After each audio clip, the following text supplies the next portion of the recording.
I thought I would just be very simple and just share my story with you guys. At the end of the day, that's all I have, my story. We all have a story. And I would like to remind you with this that please remember to be kind to each other because everybody has a story and you never know what people are going through when they're talking to you. So, my name is Magatte Wade. I was born in Senegal, the west coast of Africa. And right around age 2, my parents made the very hard decision that so many African parents before them have made, and so many since them continue making to this day. And what is that decision? You look at your child in her eyes, in this case me. Who here has kids? Want to have kids? Has little one around them that they could not imagine not seeing anymore? Almost everyone, right? You have little kids around you that you love. So imagine you're a parent and you're looking at your child and she's 2 years old and you're saying to her basically that the best you can do for her is to leave her behind. And that's exactly what my parents did. They made this decision that they would have to leave me behind. So my parents became economic migrants from my country of Senegal to, in this case, they first landed in Germany. So they went to Germany without me. And I was left in the care of my grandmother because my parents said, this journey of immigration, we don't know how it's going to go. We don't know if it's going to be successful. And the last thing that kids need is instability. So don't take her with us. Leave her behind with her grandma, and we'll come back for her if everything works out. In their case, everything worked out. So they came back for me some 5 years later. But you might think, oh, joy for being reunited. I did not think that way. Because you have to remember, by the time they called back for me, I was 7. I didn't remember my parents. I didn't know who my parents were because I was too young. But the people that I knew was my grandma. She's the one who took care of me. She's the only caretaker that I've known, ever. And now you're telling me that I have to go and leave her behind? It was not good, as you can only imagine. And so they called for me to go to Europe to be reunited with my parents. And I remember that before leaving, my grandma sat me down and she said, Magatte, you're about to go to this place where most people don't look like you. They don't speak like you. They don't speak your language. And most kids have gone to school. Because you have to remember, or you don't need to remember because you don't know, but I used to be a free-ran child, meaning that I didn't want to go to school. Grandma said, don't go to school. And so I was just spending all my days doing all types of nonsense. I had a little clan of boys. All my friends were just boys, and I was the only girl. To this day, I think I'm still running, groups and teams of men. It's just how it works. And I don't know why, but that's how it was. So anyway, here I am now having to go to Germany, and my grandma sat me down, she said that. And then she said, but even if they don't look like you, because most of them are going to have a different skin color than yours, it is still human skin. They're humans, and so are you. And then she said, even this other language that they get to speak, it is still a human language. You're human. So if they can speak that language, surely you too will be able to do that. And she said, going to school is what little humans do. You have not been going to school yet, but surely you're little human, so you'll be fine. And I went, and everything Grandma said was true. I saw these people, white faces everywhere. You have to understand, in my village, you could barely see a white person. So I arrived in this place, and there was all of these pairs of eyes of kids who also were the same way about me. And we're looking at each other like, who are you? And I'm like, who are you? But Grandma was right. It's just a different skin color. This language that they spoke, German. I'm like, what the hell is this? And going to school, you have to understand. Back home, I leave in the morning. After breakfast, I'm gone. My grandma will not see me again until dinner time, probably. So, and I was so attached to my freedom, but literally, you could not have me keep a pair of shoes. Every pair of shoe I get, I would lose one on purpose. So I don't have to wear the other one, because bare feet, I'm faster, I have better grip of my terrain, all of that stuff. It's just more freedom. That's how deep the sense of freedom runs in my veins. And here in Germany, you're like telling me that I have to sit in between closed doors at a certain hour, ask for permission when I need to go to the bathroom, all of this stuff. I'm like, what is this? But Grandma was right. She said, do not let any of that intimidate you. And within 6 months, I was first in my class, speaking a flawless German.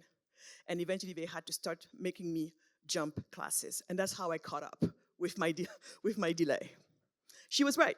And so you have to understand, when you're so young and something that big turns out to be true, then you tend to think that you're superhuman. You're superhuman.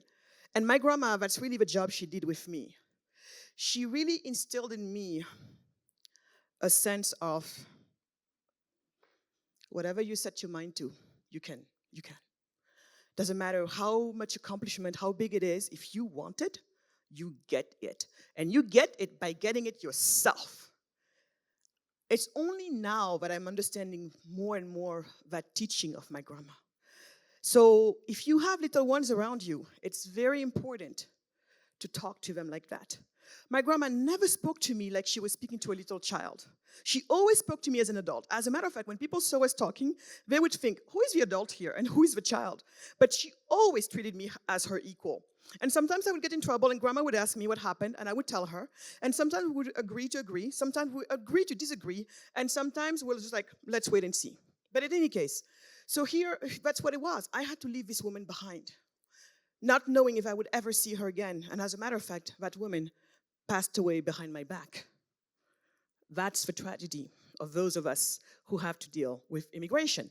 I don't know if any of you have family members of yours who are maybe in the US or some other parts of the world, and maybe they didn't get to immigrate with legal ways or whatever, but we all know the life of migrants. We all know. So here we are. I arrive in Germany. I'm having the time of my life, seriously. I have this little boyfriend. His name is Jochen, blonde, blue-eyed, beautiful, gorgeous, and just, having fun. And 2 years later, my parents said, oh, we're leaving Germany. I'm like, where to? We're going to France. Are you kidding me? Really? I just got settled. My boyfriend is right there. We're moving? Yes, we are. So we packed up, went to France.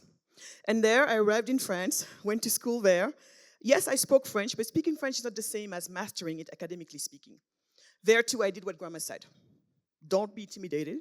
Within 6 months, flawless French was the top of my class. Kept moving up. That's it. And eventually, after business school in France, I decided that France would be too small for my ambitions. So I decided to leave. And I went to this country that, because of the movies, because of Hollywood, I felt this is the country for me. The United States of America.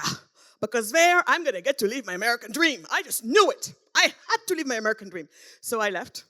And I remember that when I arrived in this part of America, I arrived in Columbus, Indiana, which basically is really middle of nowhere, Midwest America. But you got to understand, for me, I had arrived to America. I could care less. So I had a great time there. This family that welcomed me was, they had a small, how do you call it? I told you English is only my fourth language. They had a family business, and I started working for them. But within 9 months, I had done all the work that they thought it would take me years to do. And eventually, the woman of the family called me out. Her name is Carol. I always like to say the name Carol and Eldon Wentz. They called me up and they said, listen, there is a great, bright future for you out there. It is too big for us to offer to you. Now, we could be selfish and keep you here with us because we love you, but it would not be the right thing to do. We believe you've got a much bigger, future. And at that point, I think also what was going on is I was engaged to be married to this French guy that everybody knew was no good for me, except myself. And they all knew the last thing to tell me would be, no, you can't marry him, for me to just go for it. So the plan was, how about you go back to California? How about you go to California, where there's this other guy that we know you like so much from back in business school, and see if you still want to marry this guy. You all know what happened next, I'm sure. I won't have to tell you, but if you want, you can ask me in the Q&A. But in any case, at this part of the story, I want to add another thing. You remember when I arrived in Germany, I looked around, and I thought to myself, how come these people have all of this? That was the question that I had as a 7-year-old little girl. How come? you have all of this. And all I was talking about really at that moment was, I take the shower moment. Back home, my grandma would say, Magatte, time for your shower. Oh, I knew I had a good 45 minutes to an hour to go play some more. Not because I was a procrastinator, which I was also, but because I knew exactly what was going to happen. Grandma would have to get a stove of coal going, wait for it to really catch on, put a pot of water on it, wait for it to boil, and once it boils, then we transfer it to a bigger bucket, mix cold water to it for safer temperature for my skin, and then somebody stronger than her would have to drag this thing to the shower area. And there at last, some 45 minutes to an hour later, I can finally proceed to take my shower, taking from a little plastic pot from the big bucket to my body, back and forth. And here in Germany, my mom says, Magatte, time for your shower. I'm looking around and I'm like, lady, where's a bucket of hot water? I am not getting butt naked in this cold weather. It's like, come on, you silly, just jump in. So I jump in there, turn the knobs around, the water is coming down to the temperature that I want, and I'm seriously thinking that somebody's playing a bad case of juju on me. I'm like, what is going on here? Where is this thing coming from? I mean, come on, piped water? No, I didn't know that. We don't have running water in the house, let alone this thing being warm the way you want it, all of that. I was like, no way, no way. And then so there you are. Here it takes almost an hour to take a shower. Here a few seconds, you get in there, it's all there. You go to the grocery store, there was more type of apples and breads than my little brain could count. And then the AC or the heat in the winter. And then the paved roads everywhere. And I'm just thinking to myself, really? Really? How come they have this and we don't? And that question became the defining question of my life. That's the reason why I'm here talking to you tonight, because I needed to know. I had to know. Eventually that question became, how come some countries like mine and so many other in Africa are poor, while others, US, New Zealand, Australia, you name it, are rich? What's going on here? And everywhere I would go, everyone I would talk to, every movie I watch, every magazine I read, every book I read, every article I can get my hands on, I am trying to understand why. How come? And of course, I've heard it all. To this day, very serious people who will tell you, oh, darling, it's not you. It's the IQ theory. You know, this theory according to which us black and browns are just not as smart as whites. And it shows in the destitute state of our nations. Others say, oh, it's just because malnutrition. Others, oh, it's just because of education. And then I tell them, go to my country of Senegal and to almost any sub-Saharan African nation. Those guys that you see selling, being street sellers, going in between cars under the hot African sun, trying to sell you anything that your heart might desire through your window. What if I told you that this guy right there has a PhD in math? What if I told you that that one over there has a BS in English literature, whatever? Oh, so they need more education? That's what they need? You go tell them that. I'll see if you're going to come back in one piece. So, you know, it was like that about everything. And of course, you have people saying, oh, Africans, they're lazy. You guys are violent. You're always fighting each other. Others. So bottom line is, at the end of the day, when I look at these reasons, I could put them into two different buckets. One bucket is the people who want to think that it's all due to external reasons that we're there. It's because of racism. It's because people are stealing our natural resources. It's because colonialism. It's because slavery. It's because all of that. And another group, for them, it's reasons where they're basically saying that we are inherently inferior. Low IQ, lazy people, always fighting, no values, no morals. And I'm thinking to myself, the problem here is none of you make sense. Because if any of you made sense, if you, for example, you want to say that it's because I'm low IQ or whatever, how come the minute that person gets to cross over to another country, all of a sudden they can self-actualize? You're telling me about the same person, right? Colonialism, which is the one that most people like to use to talk about why Africa is poor today. Did you guys know that Ethiopia has never been colonized? Yet for the longest time, Ethiopia has been the poster child for poverty in Africa. Meanwhile, Botswana, which has been colonized, has been one of the top performers in Africa forever. So none of this is adding up. I'm thinking that something else is going on. And that something else must have with the places that these people are in. Because like I told you, when somebody goes away, they self-actualize. When they stay here, they don't. So now I'm thinking, it's not about the person, it's about the place. Now I'm thinking, what is it about these places? What is it about these places that when you're there, you self-actualize, but when you're not, you don't? So I go on. The thinking is going, still. So after business school in France, like I told you, I moved to the US. After leaving the Columbus, Indiana, I moved to San Francisco.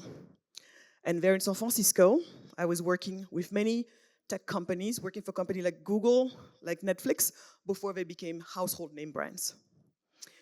And eventually doing extremely, extremely well for myself. Before age 25, I think I was just 23, I bought my first home in the most expensive zip code in America, which was the Los Altos Hills area, right there by Stanford. And with a pool and everything. And I say this so you can appreciate what comes next. So there I was, really living my best life. Found the love of my life, doing a job I loved. I was a headhunter in finance, and just enjoying everything that life had to offer. But one day, as I was driving down Big Sur, any of you who knows that place, I believe it's one of the most beautiful places in the world.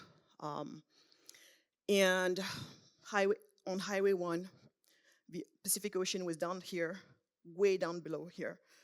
And I was driving, music blasting loud with Youssou N'Dour, my favorite African Senegalese singer.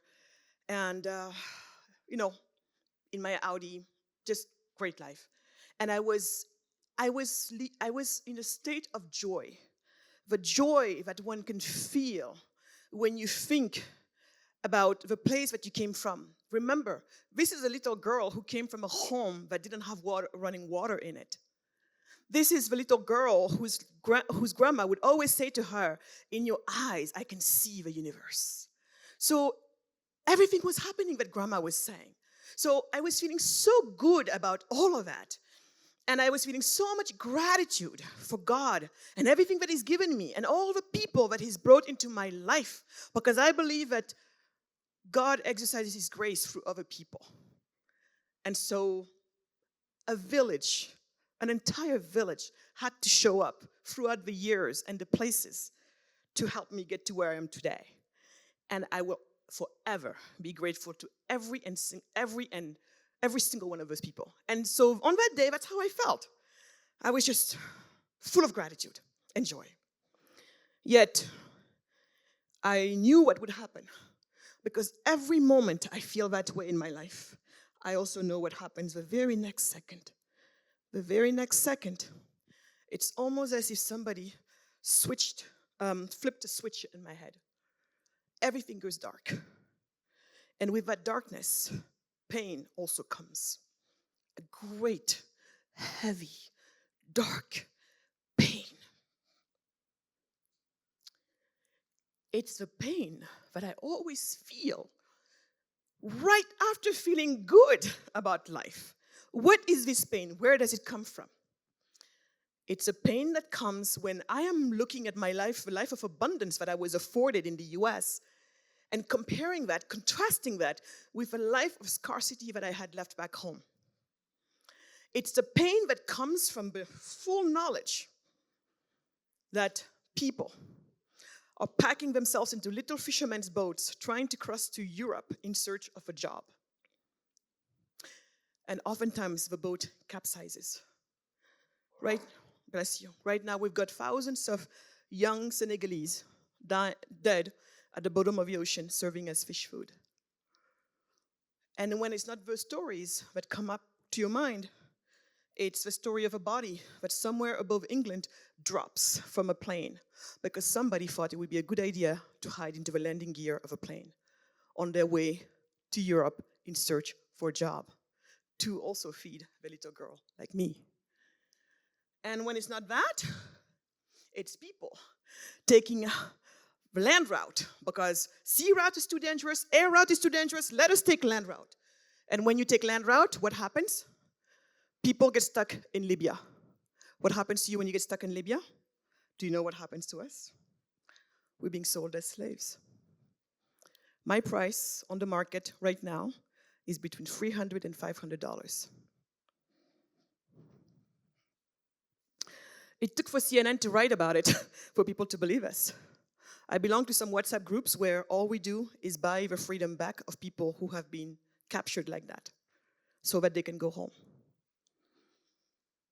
So, I ask you, if you are a normally constituted person, how can you enjoy the abundance that I'm being afforded while others are still struggling? And these are not just fake names on reports or articles. These are people that I know oftentimes. These are friends of friends. Who here had to spend an entire night talking to a young woman who is thinking about catching one of those boats with her baby? Who here had to do that? And I succeeded, but I know one day she'll go. She'll go, and probably she won't make it. So, this is it. This is the nature of how haunted I am. It is true, I laugh a lot. I seem like your happiest person in the world, and I am. But I am also haunted. And this is a plain, sad truth. In moments like that, I normally knew what to do to cope with the pain. Usually what I do is I just throw it under the rug, and I'm like, darling, none of this is your fault. So much of it has been here before you arrived, and probably it's going to be here long time after you're gone. The state of Africa, being the poorest country in the world, the poorest region in the world, this is bigger than you. So just try to enjoy this life of yours that you've built, and that shall be enough, and everybody should try to do the same. But don't take this on. But that day, no, this trick didn't work. And it didn't work. And literally, my body started shaking. Shaking so much. Remember when I told you that ocean down there? That's where I should have ended up, dead, right there at that moment. Because the car, my body was shaking. And the wheel, what do you call it, the steering wheel? Almost down there. I stopped the car as soon as I could. And I got out of that car because I was suffocating. And as soon as I got out, I fell to my knees. Because there was nothing left in my body. I was just gone. And it's right at that moment, it was very clear to me. It was an instinct, the instinct of surrender right now. And right there and then, I surrendered to God.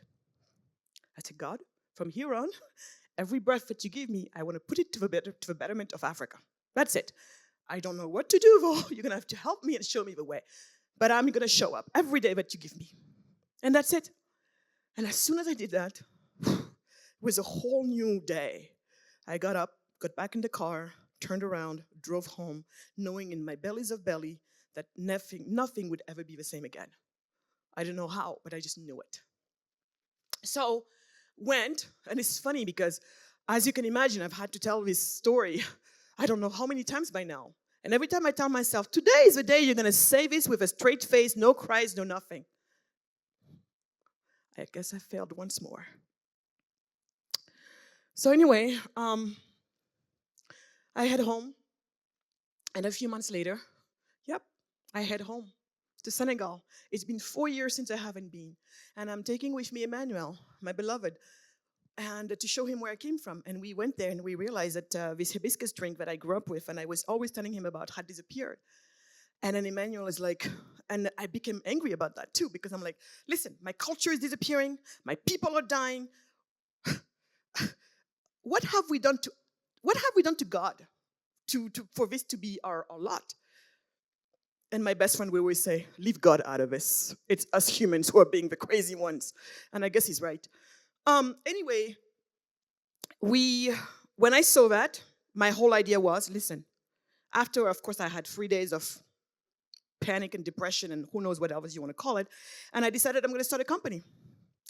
And I'm going to start a brand. We're going to bring the hibiscus back. It was the hibiscus drink. We're going to bring it back, bring back all of these women to work. And by the time of UNDP did a case study on us, we had put 9,000 women back to work. The juice was selling all over in the US. It was a smashing success by anybody's standard. So that was my first company. But when I built that first company, do you remember that question? Why are we poor and others are not? When I built that first company, finally, I got my answer. What was it? So imagine you're building this company. So we had a sister company in the US and a sister company in Senegal. And I'm at my third time right now building businesses. I built 1 brand, 2 brands, third right now.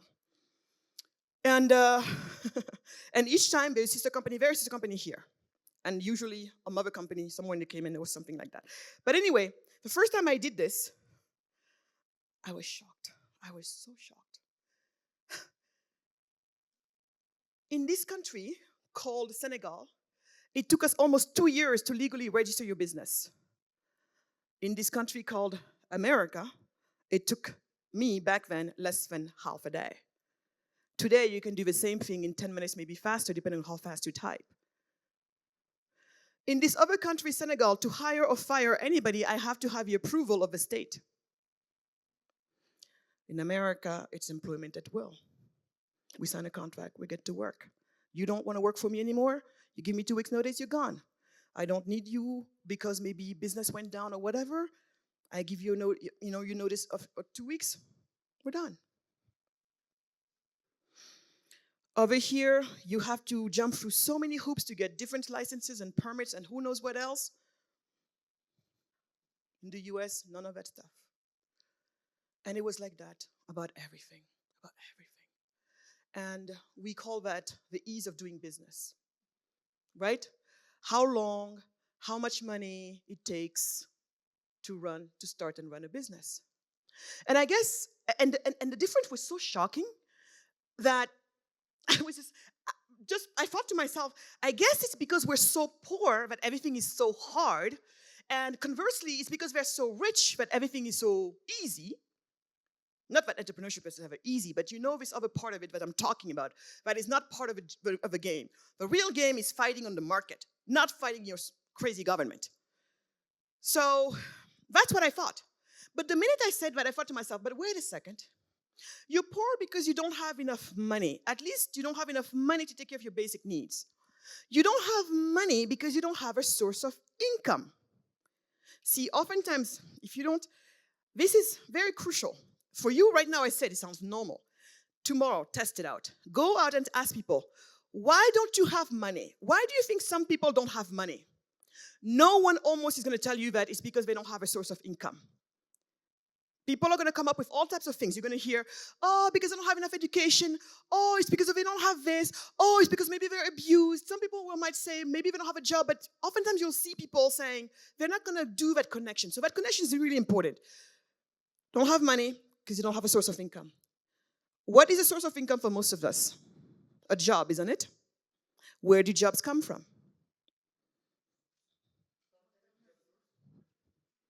Yeah. So when I give my lectures at UC Berkeley, Harvard, whatever, I have these students and they tell me, and UC Berkeley is graduate students. So those guys, I don't even have any patience for them because they're graduate students. And they say, oh no, it comes also from the government and also some nonprofits. I'm like, yeah, you're right, there are some jobs over there. But where do you think the money comes from? I know you're not working for free. Where does that money come from? And they're like, oh, you're right. The taxes that the private, comes from the private sector through employees and employers alike paying taxes. And then we pool that money together, and that's what we pay our public servants with. Yeah, you're right. We go back to the private sector. But wait, and so we said, you don't have money because you don't have a source of income. You don't have a source of income because you don't have, where does a source of income comes from most people? A job. Where do jobs come from? The private sector, businesses. Do you guys think that businesses happen in a vacuum?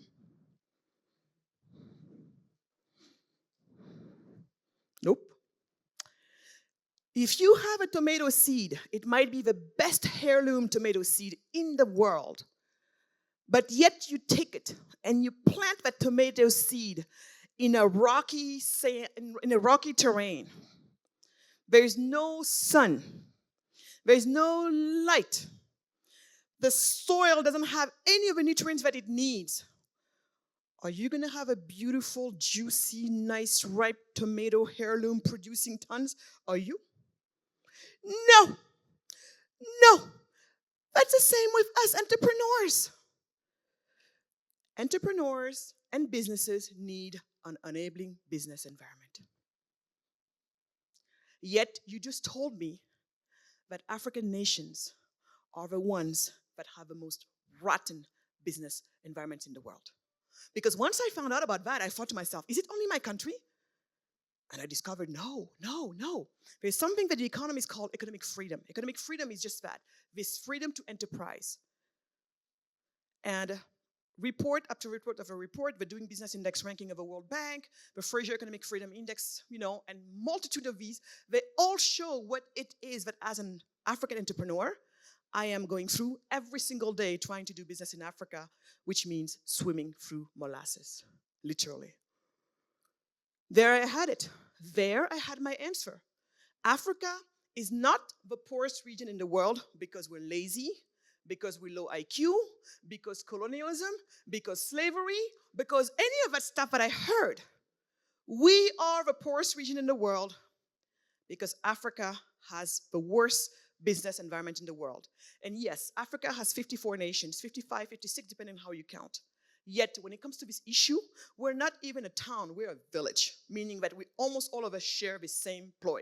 When you look at these rankings, it's almost all African businesses, all African nations are in the bottom half. All of them, except for maybe 5 African nations, sub-Saharan African nations.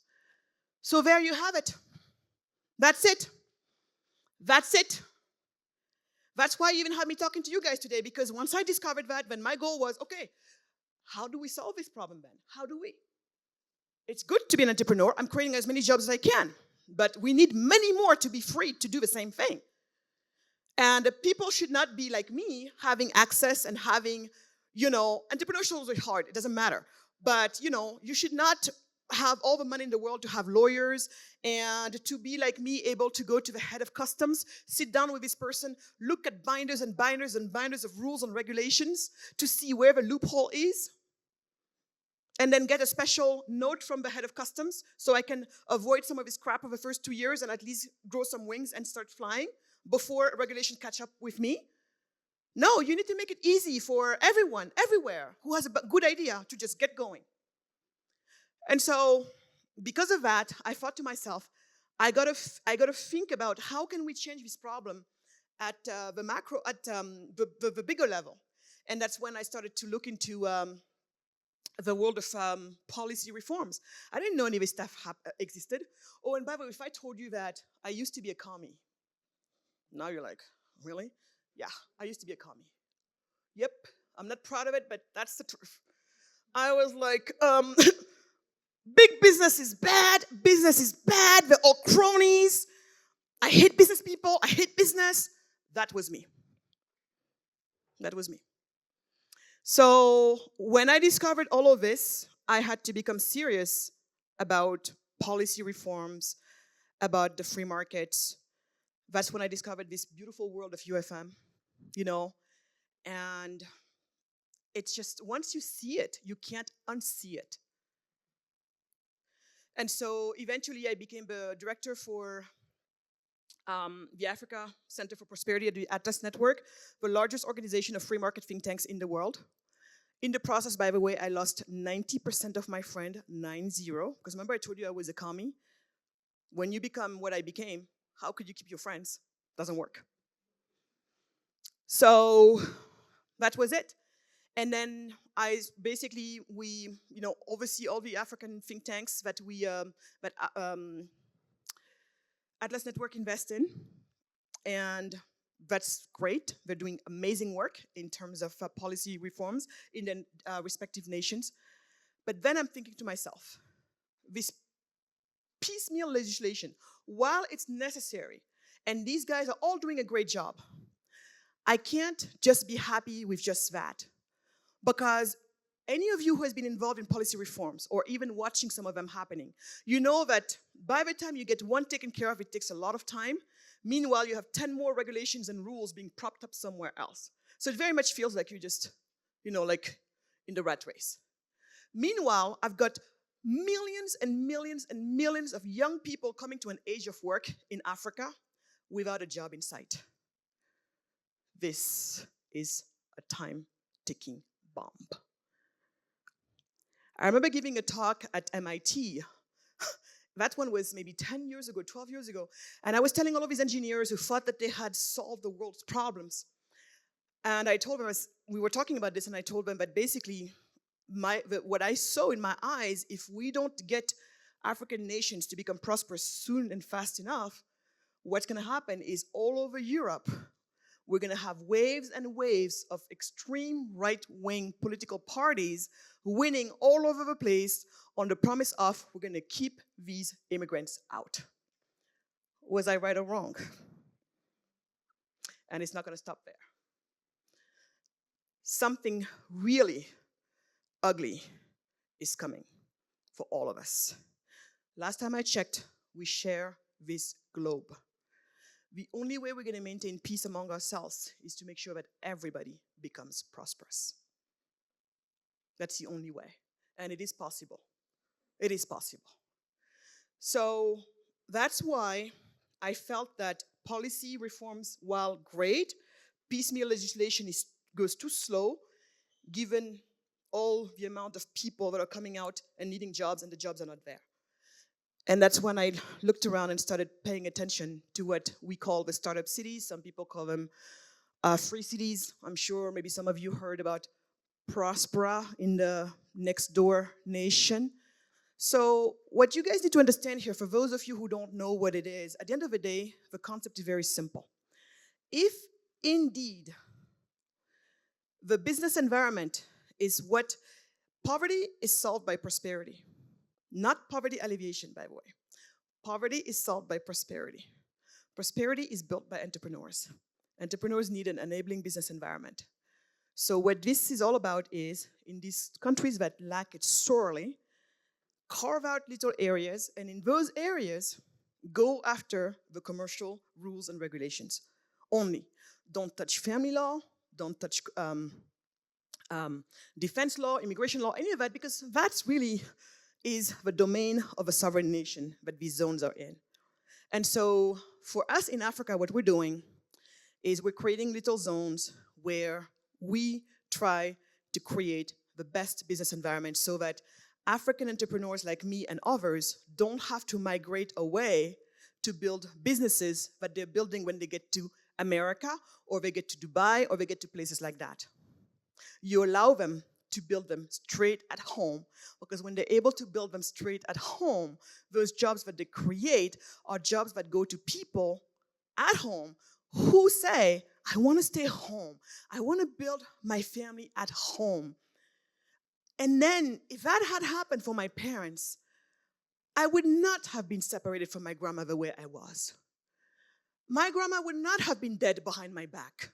My grandma would not have been put in the ground without me seeing her one more time. My grandma and I would not have missed out on all the precious time that everybody normally gets to enjoy with their grandparents and grandkids with their grandparents. Without victimhood of any kind. I wish I had had a life with my grandmother.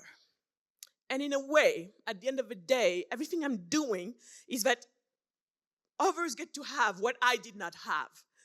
I don't think that it is right that families are separated, that weddings are happening behind your back, baptisms are happening, funerals are happening, life is happening, and all you get to do is work like a dog in the country where you immigrated, send money back home so they can thrive. It doesn't have to be this way. It shouldn't be this way.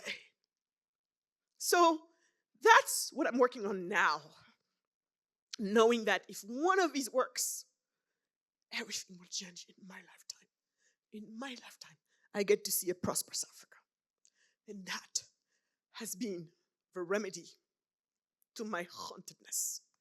That's the only way I sleep now. But at least I'm lucky. Now I get to sleep because I'm doing something. And what I'm doing, I believe, is it. And so, at the end of the day, you asked me to come here and talk to you. This is it. There's nothing grandiose in any of this. It is just my life, my story. And I thank you for listening.